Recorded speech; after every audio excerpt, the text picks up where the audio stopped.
Famille des minutes bibliques, bonjour et bonne année dans le précieux nom de notre Seigneur et Sauveur. Nous sommes aujourd'hui le mercredi 26 janvier 2022 et nous allons vous chanter le cantique tiré de Gloire à Dieu 426, Sémon dès l'aurore, et vous présenter le texte tiré de Josué chapitre 9, versets 1 à 27 et le psaume 83. Cantique 426 du recueil Gloire à Dieu. Ce monde est l'aurore, quand le soleil luit,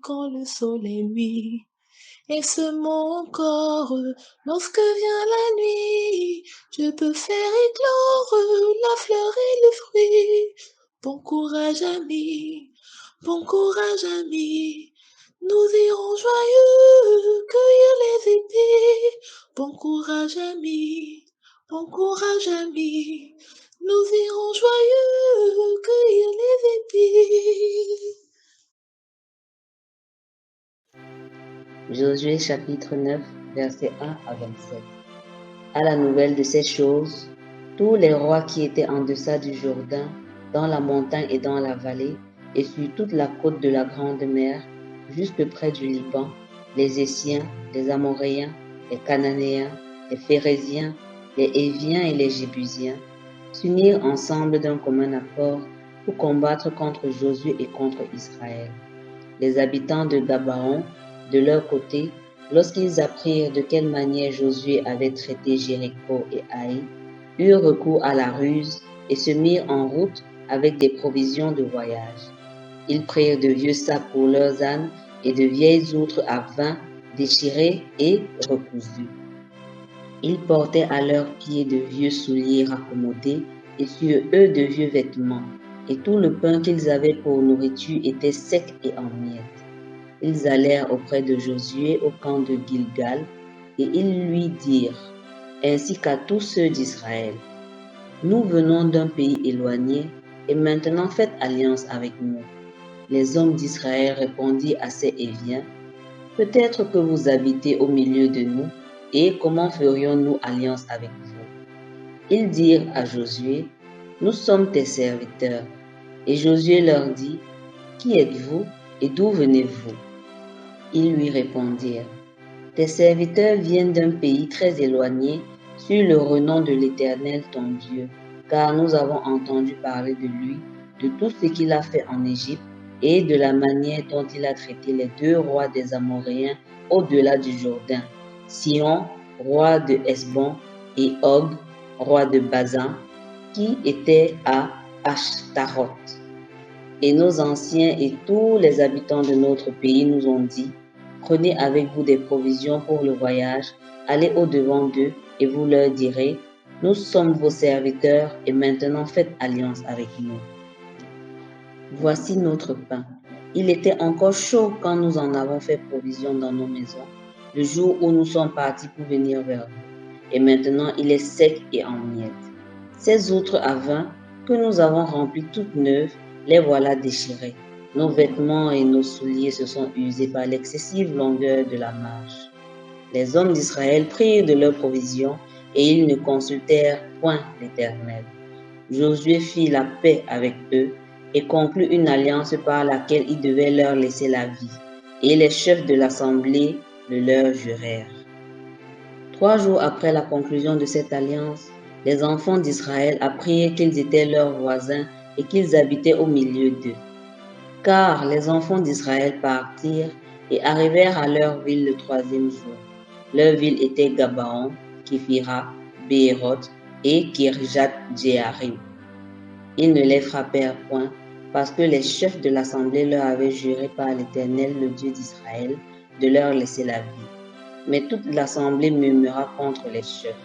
Et tous les chefs dirent à toute l'assemblée, « Nous leur avons juré par l'Éternel, le Dieu d'Israël, et maintenant nous ne pouvons les toucher. Voici comment nous les traiterons.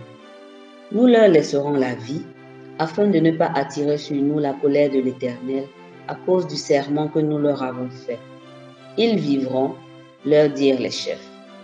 Mais ils furent employés à couper le bois et à puiser l'eau pour toute l'assemblée, comme les chefs le leur avaient dit. Josué les fit appeler et leur parla ainsi.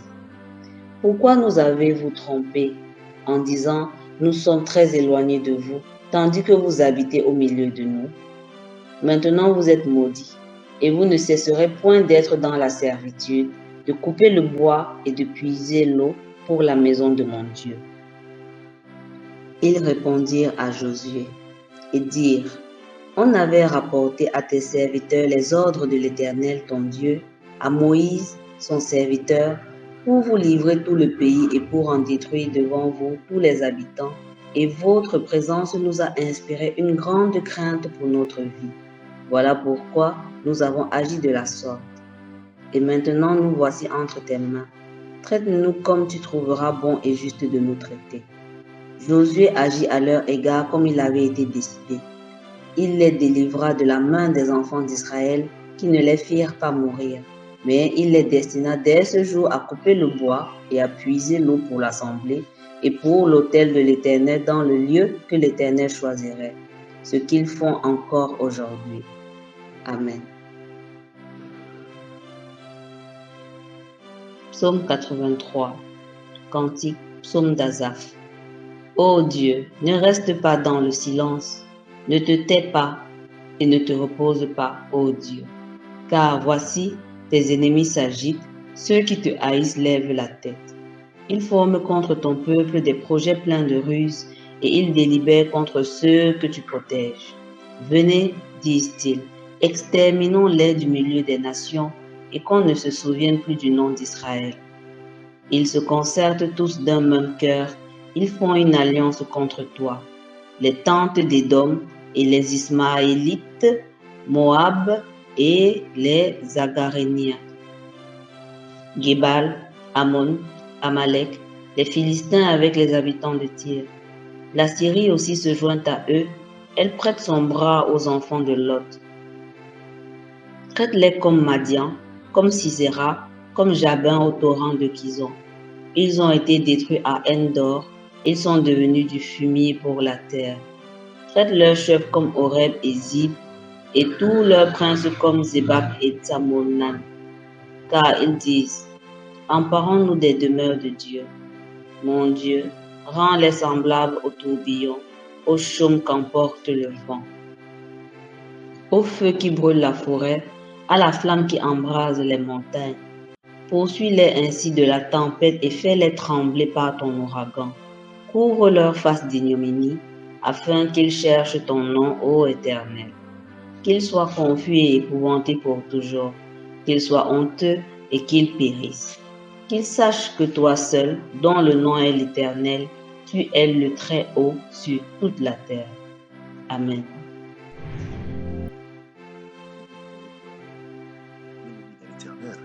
Je suis Honoré Longuet. Aujourd'hui, nous sommes le 26 janvier 2022. Le texte que nous venons d'écouter est riche à plusieurs niveaux. Nous voyons ici comment est-ce que les Gabaonites ont utilisé la ruse pour éviter justement de subir la colère, pour éviter d'être dévastés par le peuple d'Israël. Bien-aimés, ce texte nous apprend deux choses de manière particulière. La première, c'est que les hommes du monde, le monde peut utiliser la ruse justement pour voler nos grâces, pour profiter des bénédictions que l'Éternel a mis à la faveur, a mis à la disposition de ses enfants. La deuxième chose, c'est que en tant que responsable de famille, responsable de communauté, responsable d'église, responsable à quelque niveau que ce soit, avant de prendre toute décision, bien aimé, il est important, il est nécessaire, j'allais dire, il est même vital de connaître la volonté de Dieu, parce que par nos choix, nous pouvons impacter toute une communauté. Par nos choix, nous pouvons attrister, nous pouvons être l'opportunité, une occasion de chute pour beaucoup. Et nous le voyons très bien ici, lorsque les Gabaonites sont venus, Josué, en tant que chef, aurait pu consulter Dieu, mais il ne l'a pas fait. Il s'est appuyé sur sa propre intelligence. Il s'est appuyé sur sa propre expérience, sur sa capacité à analyser une situation pour en tirer des conséquences. Il a fait confiance à des personnes qu'il ne connaissait pas, qu'il n'avait jamais vues. Et nous voyons que lui et les anciens et les autres chefs se sont justement fourvoyés. Ils se sont fait berner par les Gabaonites, qui 3 jours plus tard, la vérité a fini justement par éclater. Bien-aimés, c'est pour dire ici que l'Éternel est notre berger et que les décisions que nous avons à prendre ont un sens. Nous voyons que par la décision de Josué et les chefs, tout le peuple a dû subir les conséquences de ces décisions. Ils ont pris un engagement de ne pas toucher à leur vie. Et parce qu'ils ont pris cet engagement devant l'Éternel, ils ne pouvaient pas justement aller à l'encontre de la décision que eux-mêmes avaient prise. Ils ne pouvaient pas aller à l'encontre de la soumission, de l'ordre, de la promesse qu'ils ont faite à Dieu de ne pas lever la main sur la vie des Gabaonites. Et donc, trompé, honteux, humilié, Josué s'est donc senti obligé, d'une manière pour calmer le peuple, pour calmer son ego, de prendre une décision de punir justement les Gabaonites de leur mensonge en les rendant entre guillemets esclaves, puisqu'ils devaient servir durant toute leur existence, durant toute leur présence parmi le peuple d'Israël. Bien aimé, qu'est-ce que cette histoire nous apprend nous dans notre propre vie aujourd'hui? La première chose, c'est que les hommes utiliseront toujours la ruse. Et parfois même certains enfants de Dieu utilisent la ruse. Nous sommes aujourd'hui attirés, nous sommes aujourd'hui tentés. Plusieurs menaces pèsent aujourd'hui dans nos communautés, pèsent aux yeux des enfants de Dieu. Tentés par la richesse, tentés par le pouvoir, tentés par les biens de ce monde. Et donc, la prudence est devenue quelque chose d'extraordinaire. On a un pied à l'église, on a un pied dans le monde. Et par cette attitude, nous manquons de personnalité, nous manquons de profondeur, nous manquons d'authenticité. Et ce manque d'authenticité entraîne un manque de confiance. Et parce que nous n'avons pas confiance, nous n'avons pas la foi. Et parce que notre foi, elle chancelle, nous adoptons donc des comportements du monde que nous voulons amener à l'église. Et c'est ainsi qu'en pensant être malin, en pensant être fort, parfois les enfants de Dieu se retrouvent dans des situations qui sont compliquées. Voilà pourquoi, bien aimé dans l'Éternel, il n'est pas rare d'entendre des scandales éclater dans nos communautés. Scandales de vol, de détournement, scandales d'adultère, des scandales qui normalement ne devaient pas se retrouver entre les bien-aimés dans l'Éternel, ne devaient pas se retrouver chez ceux qui ont juré, sur ceux, pas juré, j'allais dire chez ceux qui ont pris l'engagement de servir Dieu en temps utile et à contre-temps. L'autre aspect, c'est que parce que vous rayonnez de gloire, parce que vous rayonnez de victoire, parce que vous obéissez aux éternels et que vous avez la faveur de Dieu sur vous, plusieurs vont essayer justement de vous tromper, comme les Gabaonites. Ils vont inventer des ruses, ils vont créer des subterfuges pour essayer de profiter de vous, pour essayer de bénéficier justement de votre amour, de bénéficier de votre bonté, de bénéficier de vos largesses. Bien-aimé dans l'Éternel, parfois tu auras l'impression que cela te fait du bien. Parfois tu auras l'impression que toi-même tu es en train de faire du bien. Mais attention, parce que devant toute décision, il est important de nous rapprocher de l'Éternel pour connaître sa volonté. Parce que c'est sa volonté qui est la lumière. Et nous avons besoin de sa lumière pour éclairer nos âmes, pour éclairer nos consciences, pour éclairer nos vies. Alors mon frère, ma soeur qui m'écoute ce matin, ne prends rien à la légère. Quels que soient les choix que tu as à faire, quelles que soient les décisions que tu as à prendre, que Jésus-Christ soit toujours ton Seigneur et ton Sauveur. Focalise-toi toujours sur lui pour connaître sa volonté. Parce que c'est dans sa volonté que tu trouveras la lumière. C'est dans sa parole que tu trouveras les chemins. Parce qu'ils sont tous tracés selon la parole. Les chemins de l'Éternel sont tous tracés devant ceux qui aiment Dieu.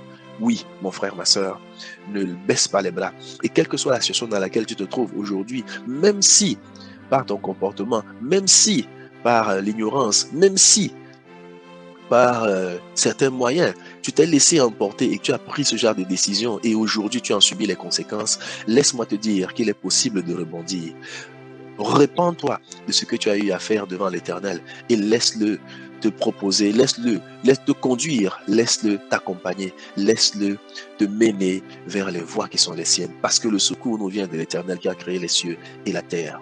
Le problème, ce n'est pas de savoir si nous pouvons tomber, le problème, c'est de savoir que faisons-nous lorsque nous sommes tombés. Alors, si tu as été victime d'une ruse quelconque, si tu as été victime de ta conscience, si tu as été victime de ta propre intelligence, aujourd'hui, repens-toi, bien-aimé dans l'Éternel, et parle à ton Dieu et laisse-le te transformer. C'est ainsi que ta foi grandira, parce que la foi vient de ce qu'on entend, et ce qu'on entend vient de Dieu. Alors laisse Dieu ce matin encore t'impacter par son amour, t'impacter par sa rédemption, t'impacter par la joie qu'il donne, afin que tu puisses marcher dans cette parvis, parce qu'il est le bon berger. Et ce bon berger a déjà donné sa vie pour toi.